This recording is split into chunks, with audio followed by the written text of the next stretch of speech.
ವಾಟಾಳ್ ನಾಗರಾಜ್ ಅವರು ಇವತ್ತು town hall ಇಂದ ಫ್ರೀಡಂ ಪಾರ್ಕ್ ವರೆಗೆ ಪ್ರತಿಭಟನಾ ಮೆರವಣಿಗೆಯನ್ನು ಮಾಡಬೇಕು ಅಂತ ಬಯಸಿದ್ದಾರೆ. ಆದರೆ ಅದಕ್ಕೆ ಅವಕಾಶ ಸಿಗುವಂತ ಸಾಧ್ಯತೆ ಕಡಿಮೆ.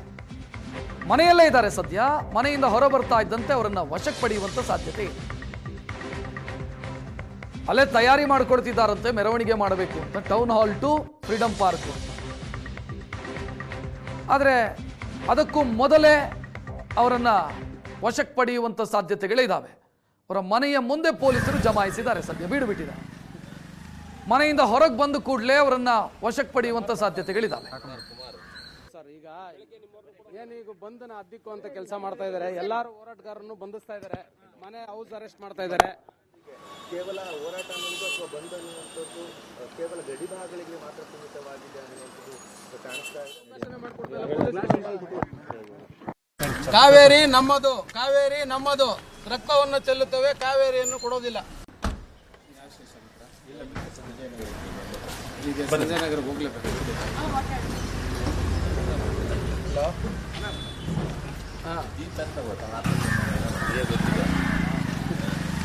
ಅಲ್ಲ ಸಾಹೇಬ್ರು ಬರ್ತಾರೆ ಸರ್. ಈಗ ಹೆಚ್ಚಿನ ಡೀಟೇಲ್ ನೀಡೋದಕ್ಕೆ ನಮ್ಮ ಪ್ರತಿನಿಧಿ ಪ್ರವೀಣ್ ವಾಟಾಳ್ ನಿವಾಸದಿಂದ ನೇರ ಸಂಪರ್ಕದಲ್ಲಿ. ಪ್ರವೀಣ್, ಪ್ರಿವೆಂಟಿವ್ ಅರೆಸ್ಟ್ ಮಾಡುವಂತ ಸಾಧ್ಯತೆನೇ ಜಾಸ್ತಿನಾ? ಹೌದು ರಕ್ಷತ್, ಏನಂದರೆ ಈಗ ವಾಟಾಳ್ ಮನೆ ಮುಂದೆ ನಾವು ಇರುವಂಥದ್ದು. ಏನು ಬೆಳಗ್ಗೆಯಿಂದಲೂ ಕೂಡ ಏನು ಪ್ರತಿಭಟನೆಗೆ ಏನು ಮುಂದಾಗಿದ್ರು ವಾಟಾಳ್ ಜೊತೆಗಿರುವಂಥ ಆಪ್ತರನ್ನಾಗಿರಲಿ ಮತ್ತು ಅವ್ರ ಜೊತೆ ಗುರುತಿಸ್ಕೊಂಡಿಂಥ ಕೆಲವೊಂದಿಷ್ಟು ನಾಯಕರನ್ನ ಈಗಾಗಲೇ ಪೊಲೀಸರು ಅವರ ಮನೆಗೆ ತೆರಳಿ ಅವ್ರನ್ನ ಅರೆಸ್ಟ್ ಮಾಡಿರುವಂಥದ್ದು. ಈಗ ನಾವು ವಾಟಾಳ್ ಮನೆ ಮುಂದೆ ಇರುವಂಥ ಚಿತ್ರಣವನ್ನು ನಿಮಗೆ ತೋರಿಸ್ತಾ ಹೋಗ್ತೀನಿ. ಇಲ್ಲೂ ಕೂಡ 20ಕ್ಕೂ ಹೆಚ್ಚು ಪೊಲೀಸರು ಏನಿದ್ದಾರೆ ವಾಟಾಳ್ ಮನೆಯ ಮುಂದೆ ಇರುವಂಥದ್ದು. ಏನಂದರೆ ಇಲ್ಲಿ ಈ ವಾಟಾಳ್ ಮೊದಲೇ ಹೇಳಿದಂತೆ ಇಲ್ಲಿಂದ ತೆರಳಿ ಒಂದು ಏನು ಟೌನ್ ಹಾಲ್ ಮುಂದೆ ಹೋಗಿ ಅಲ್ಲಿಂದ ಫ್ರೀಡಂ ಪಾರ್ಕ್ವರೆಗೂ ರ್ಯಾಲಿ ಮಾಡಬೇಕಂತ ಹೇಳಿ ಅವರು ನಿರ್ಧಾರ ಮಾಡಿದರು.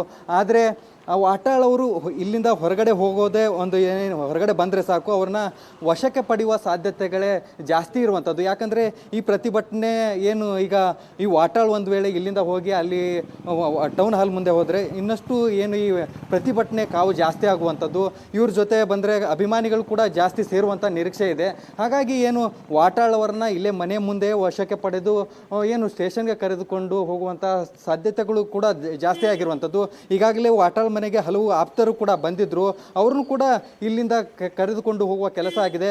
ಏನು ಪೊಲೀಸರು ಯಾರೇ ಬಂದರೂ ಕೂಡ ಇಲ್ಲಿ ಅವರ ಆಪ್ತರನ್ನು ಕೂಡ ಕರೆದುಕೊಂಡು ಹೋಗ್ತಾ ಇದ್ದಾರೆ. ಈಗ ಸದ್ಯ ನೀವು ರಾಜ್ಯಾದ್ಯಂತ ಏನು ಕರ್ನಾಟಕ ಬಂಧನ ಪರಿಸ್ಥಿತಿಯನ್ನು ನೋಡಿದರೆ ನಿರೀಕ್ಷೆಯಂತೆ ಇದು ಏನು ಆಶ್ಚರ್ಯಕರ ಅಲ್ಲ.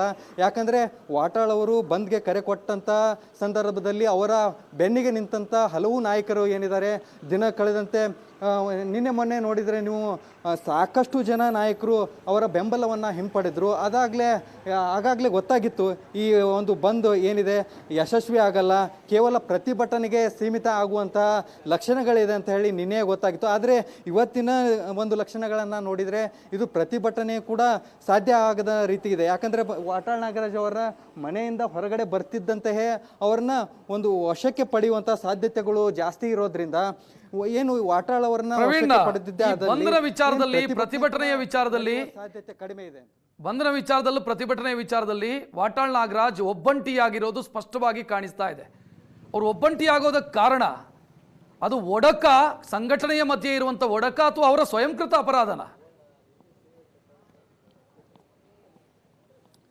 ಹೌದು ರಕ್ಷಿತ್, ಇದರಲ್ಲಿ ನಾವು ನಿನ್ನೆ ಒಂದಿಷ್ಟು ಜನರನ್ನ ಮಾತಾಡಿಸುವಾಗ ಅವರು ಹೇಳಿರುವಂಥದ್ದು, ನಮಗೆ ಏನು ಬಂದ್ ಘೋಷಣೆ ಮಾಡುವಂಥ ಸಂದರ್ಭದಲ್ಲಿ ನಮ್ಮನ್ನೆಲ್ಲ ಕರೆದು ಸಭೆ ಮಾಡಿ ನಮ್ಮನ್ನೆಲ್ಲ ನಮ್ಮ ಮಾತುಗಳನ್ನು ಕೇಳುವಂಥ ಪ್ರಯತ್ನ ನಡೀತು. ಆದರೆ ಈಗ ಏನು ಬಂದು ಇನ್ನೇನು 2-3 ದಿನ ಇರಿದೆ, ಇನ್ನೂ ಕೂಡ ನಮ್ಮನ್ನ ಯಾರನ್ನೂ ಕರೆದು ವಿಶ್ವಾಸಕ್ಕೆ ತೆಗೆದುಕೊಳ್ಳುವಂಥ ಒಂದು ಪರಿಸ್ಥಿತಿ ನಿರ್ಮಾಣ ಆಗಿಲ್ಲ. ಮತ್ತು ನಮಗೆ ಏನು ಈ ಸಭೆ ಬಂದ್ ಹೇಗೆ ಮಾಡಬೇಕು, ಯಾವ ರೀತಿ ಇರುತ್ತೆ, ಏನು ಒಂದು ರೀತಿಯ ಕರೆದು ನಮ್ಮನ್ನು ಮಾತಾಡಿಸಿಲ್ಲ.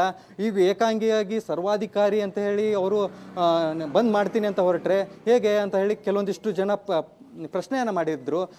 ಇದರಲ್ಲೇ ನೋಡೋದಾದರೆ ಕೆಲವೊಂದಿಷ್ಟು ನಾಯಕರಿಗೆ ಅವ್ರನ್ನ ಕರೆದು ಮಾತಾಡಿಸ್ಬೇಕನ್ನುವಂತಹ ಮಾತು ಅವರು ಹೇಳ್ತಾ ಇರುವಂಥದ್ದನ್ನು ನೋಡಿದರೆ ಅವ್ರನ್ನ ಕರೆದು ವಾಟಾಳ್ ಅವರು ಮಾತಾಡಿಸ್ಲಿಲ್ಲ ಅನ್ನುವಂಥ ನೋವು ಕೂಡ ಅವರಲ್ಲಿರುವಂಥದ್ದು. ಇದರಲ್ಲಿ ನೋಡಿದರೆ ಎಲ್ಲೋ ಒಂದಿಷ್ಟು ಬೇಸರ ಇರುವಂತಹ ಮಾತುಗಳು ಕೂಡ ಕಾಣಿಸ್ತದೆ. ರಕ್ಷತ್, ಥ್ಯಾಂಕ್ ಯು ಪ್ರವೀಣ್ ಮಾಹಿತಿಗೆ.